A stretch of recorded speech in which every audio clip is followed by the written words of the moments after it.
right, good morning, CJ's Keto Kitchen family. So this is CJ, and it's a Saturday morning. Yeah, that's a good coffee pod. And, oh, I shouldn't have taken it out. Now the holes won't line up. Oh well. Saturday morning. Actually got a bit of sunshine outside, which is nice. It's cold, but it's sunny.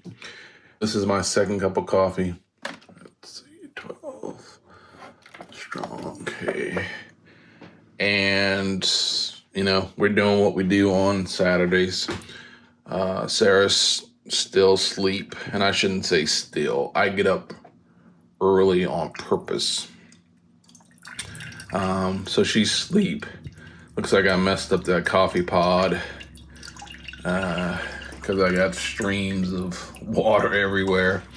So we'll see what we get out of this one. I actually do know how to make coffee, by the way. I just trying to do too much probably. But anyway, doing the things that we need to do, which is I'm working on the video out in my office / garage, and we'll go from there. Sorry for the pause. We got kids, they get up and text messages start flying. You know, I get a little irritated about text messages, especially when a person's sitting right in the next room from you. But that seems to be the way people like to communicate these days. So anyway, we just have a normal day planned. Sarah has taken over the blog so that, you know, I kind of QC things, and then there's one piece that I have to add. But we're working pretty good as a team on that. And then I think the big thing for today is our kids are looking forward to having, I think it's called boba tea. So Izzy's had it quite often, but the other two girls have never had it. So we will take them out, and then we might do a movie night later tonight as well. I think there's a big Disney premiere this weekend, so we might do that on Disney Plus. Hope you have a great day. All right, so I just discovered that last cup of coffee I made a mess in our Keurig. I've actually never seen one do this before. Yeah, all of the coffee came out of the pod and into our Keurig. So anyway, I actually do know how to make coffee in this machine.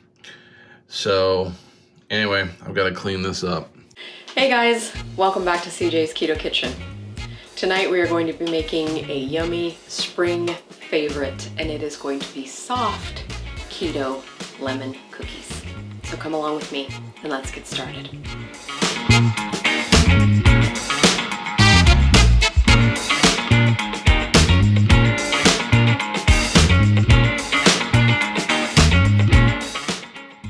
I was born and raised in southern Idaho, and when I was growing up, one of my favorite cookies was made by Archway, and it was a soft lemon cookie, and it had a little bit of a glaze on top.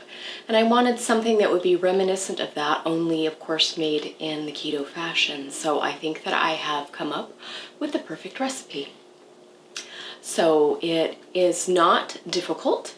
It's just a few steps, and I'm going to show you how to make it easy. So come along with me and let's get started. So you're going to need a cookie sheet or baking tray, and mine is about 12 by 16.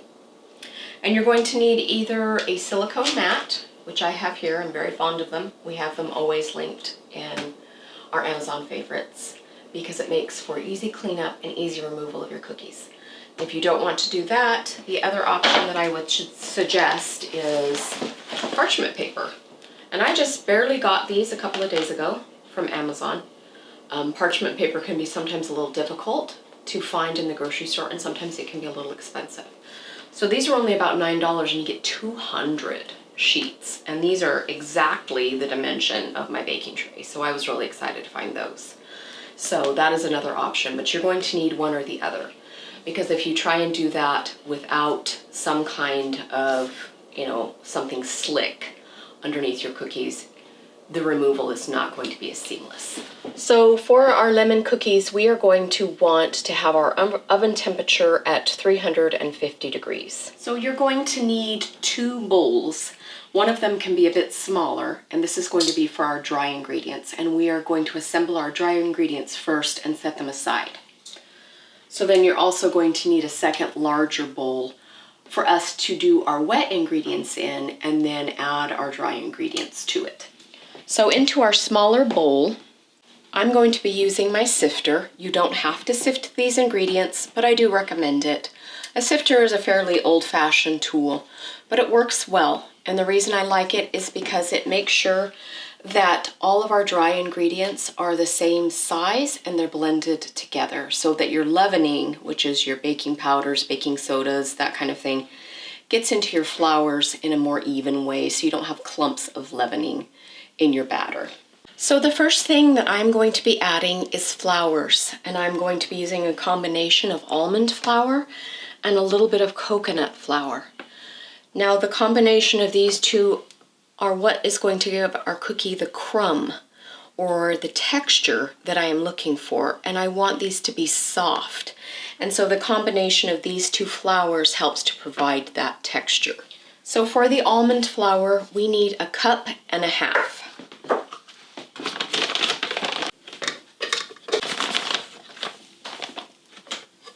Now we need another 1/2 cup of the coconut flour. So that's 1/2. So the next thing that we need is leaveners, and that is going to give our cookies the fluffiness and help them to rise and puff up in the oven. So we are going to be using some cream of tartar here. And we want 2 teaspoons of cream of tartar.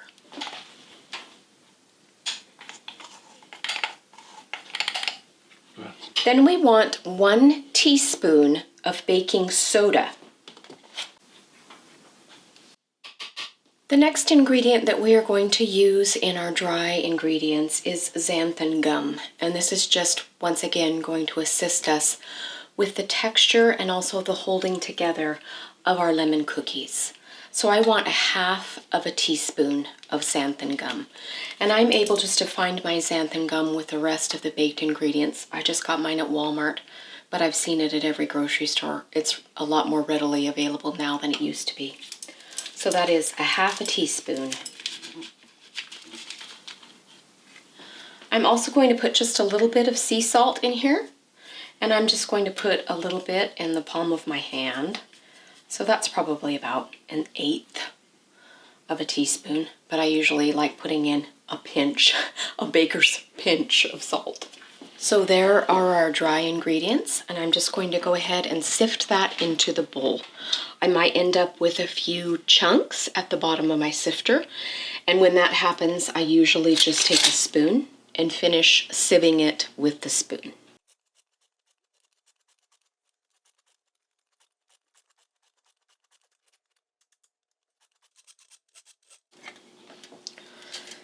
So you can see that we are left with a couple of nuggets there of flours and leavening, and that is part of the reason why I like to sift. So now I will just take my spoon and finish breaking those up. So there are our nicely sifted dry ingredients, and we're just going to set those aside while we work on our wet. So in my larger bowl, I have 1 stick, or 1/2 cup. I have let it come to room temperature so it's extremely soft. So to our butter here in our bowl, I'm going to be adding sweetener.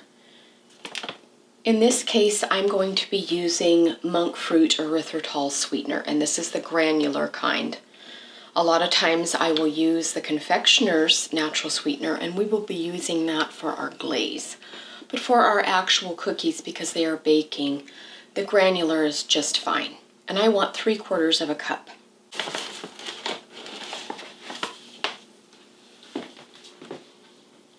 I'm also going to add just a squeeze of liquid Splenda. This is what we do in our family. This is an optional step.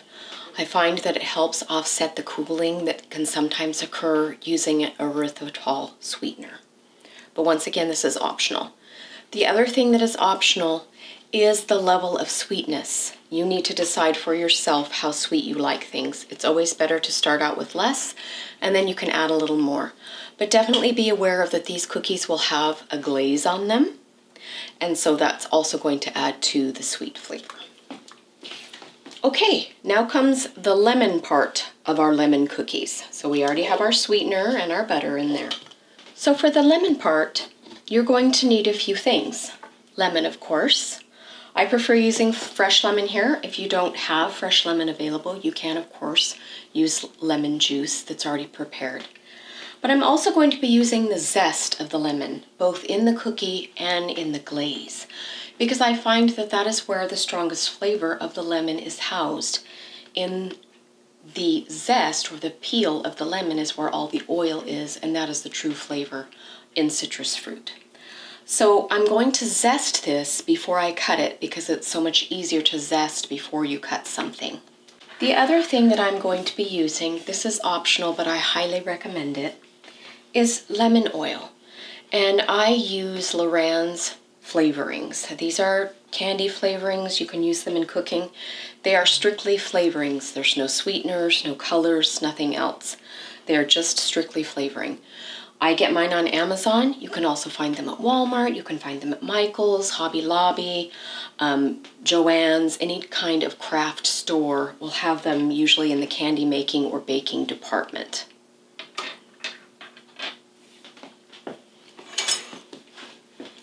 So for zesting, you just want to zest in an even line, and you're going to be moving your fruit around because you really don't want to get the white pithy part of your fruit because that can be a bit bitter.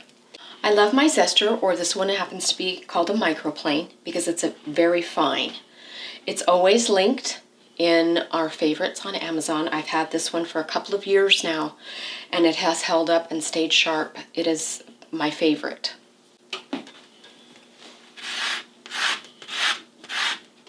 So you're just going to do until you see the yellow is gone, and then you just keep moving around the fruit.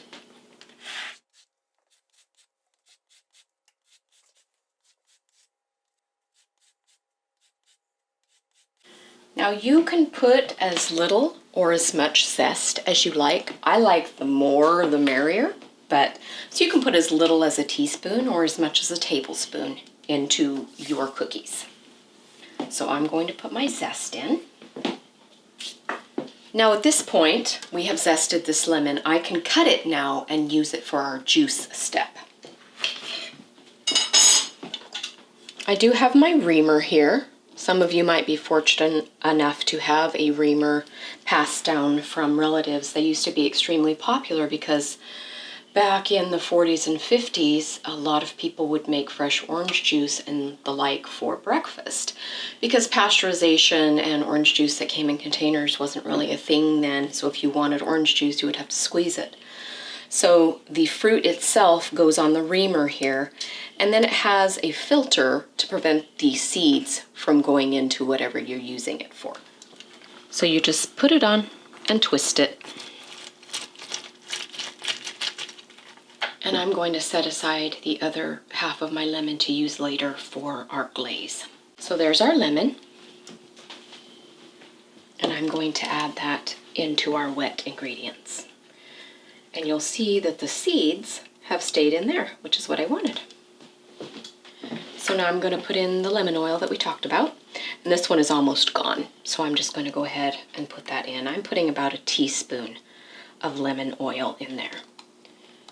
We are also going to be putting some lemon oil in our glaze for flavor. So I'm going to go ahead and combine our sugar and our butter before we add our eggs, because we are going to be adding 2 eggs, and I have let mine come to room temperature. And I will be adding them one at a time, but I am going to cream our butter and sugar first.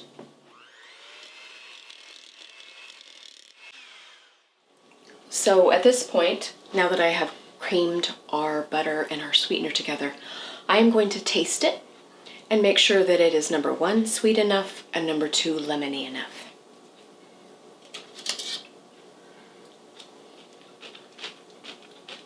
Very good. Now I'm going to add the eggs one at a time.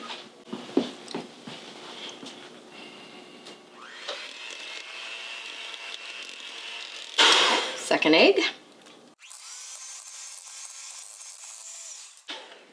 Okay, so all of our wet ingredients are ready, and I'm going to begin adding our dry ingredients a little at a time.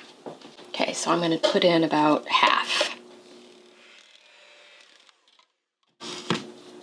And then the rest.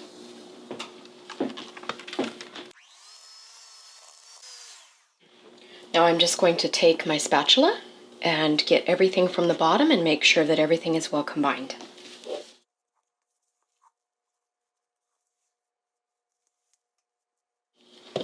Okay, so there is our soft lemon cookie batter, and we will move on to our next step. So the next step that we are going to do is we are going to put our cookies on our baking sheet. Now these cookies do not spread. They stay fairly small, so we should be able to get 12 of them on this baking sheet, and having the cookie baller really helps. They aren't cost prohibitive, and they do give you a similar size cookie, which makes it easy, and that's what we're looking for. So I'm going to start with 1, and I'm just going to kind of pat it down just a tiny bit before I put it on the baking tray, so it will be a nice, beautiful, even size. And then I'm just going to do that 12 times. Now, if you are looking for more easy cookie recipes, I do have several cookie recipes as part of our new cookbook, Simply Sweet. There's sugar cookies in there and also chocolate chip cookies. So if you're looking for more easy cookie options, definitely check out our new cookbook. These happen to be a very big hit with our daughters, and we've actually had to keep them away from the test batch I made just so that we could get some. They will be extremely happy that there's going to be another 2 dozen, because this dough recipe should make about 2 dozen cookies. Okay, so there are our first set of 12 cookies. I'm going to put these into my preheated 350-degree oven, and I'm going to bake mine for about 12 minutes.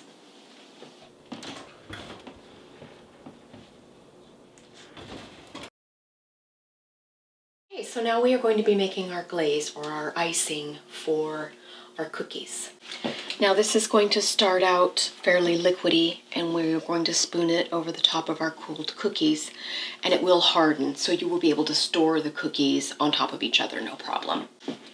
So the first thing that we are going to need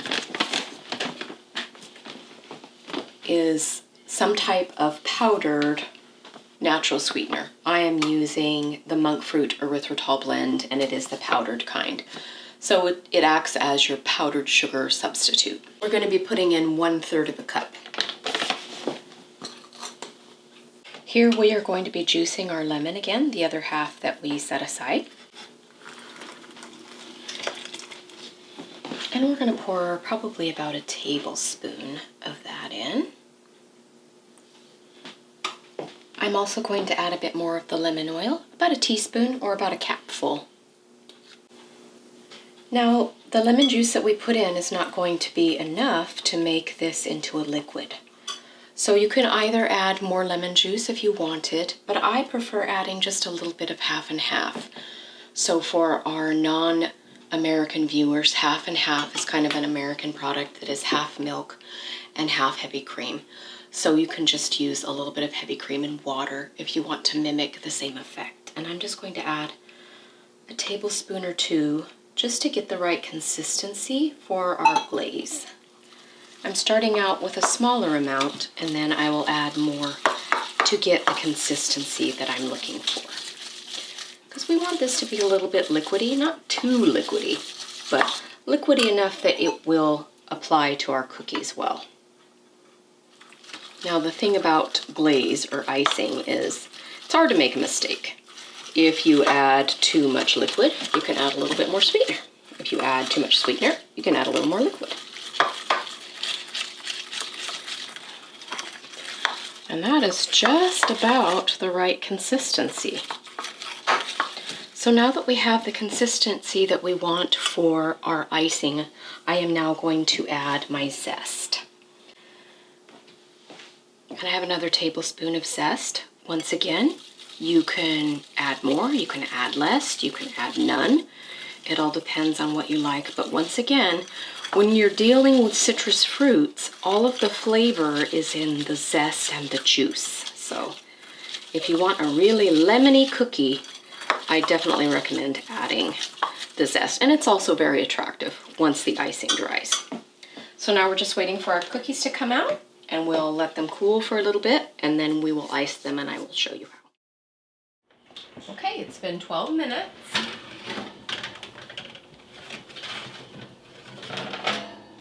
And they are ready.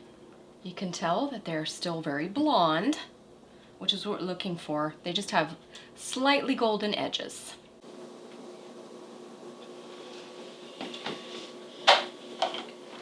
They smell good.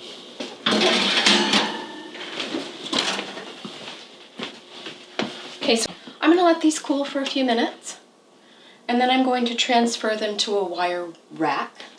And I have just a piece of wax paper underneath the wire rack, just in case any of our icing falls down. It won't fall all over my quartz. So I'm just going to go ahead and start glazing these cookies. They are quite cool, and I am just going to spoon a little on top.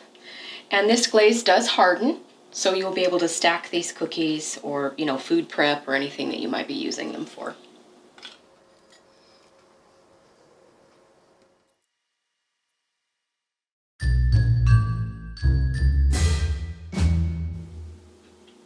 Okay, tonight's delicious dessert is Keto Soft Lemon Cookies. Hi, CJ. Hi. It's time for some soft lemon cookies. I see.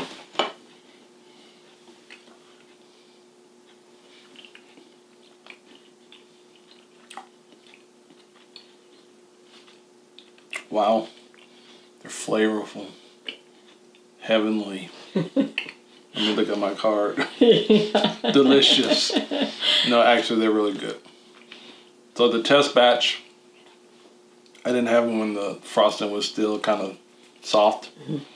It's really good, especially when the frosting is still not really super set. So I really like it. I like this batch better. And I know from the test batch, they were good the whole time. So I'm sure people will like having these cookies around. And they look simple to make, since I was holding the camera.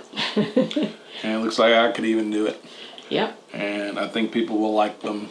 And I really like the frosting with the lemon zest inside. You get a real pop of flavor. It's pretty too. I mean, when you look at it. Okay, sure. It's pretty. I think it's pretty. It's fine. Yeah, sure, it's pretty. So, but it's really flavorful. So good job, baby. Good. Thank you. Bye. Thanks. Bye. Thanks for joining us again tonight, you guys. We hope that you love the cookies as much as our family has. And my daughters will be very grateful that there's another 24 cookies to eat, because they're extremely fond of these heavenly cookies. We hope that you will consider subscribing if you're not already, and hit the notification bell so that you know when our content goes up. We make recipes every Sunday, and sometimes they're savory and sometimes they're sweet. And then on Wednesdays we have Keto Conversations, and that's where we get together and talk about different ketogenic lifestyle topics. Sometimes we have food unboxings, grocery hauls, what we eat, and sometimes we just sit around our kitchen table and talk about the keto lifestyle. So we hope you will join us there as well. We're on social media. We're on Instagram, Facebook, Twitter, and Pinterest, and a little bit of TikTok. And that is CJ's Keto Kitchen everywhere. If you need information for this recipe, and that is all the macros, the ingredients, tips and tricks, CJ's taste test follow-up, and any other thing that you might need, that is all on our blog at cjsketokitchen.com. So we hope you'll come back and see us again. And until that time, be well. Bye.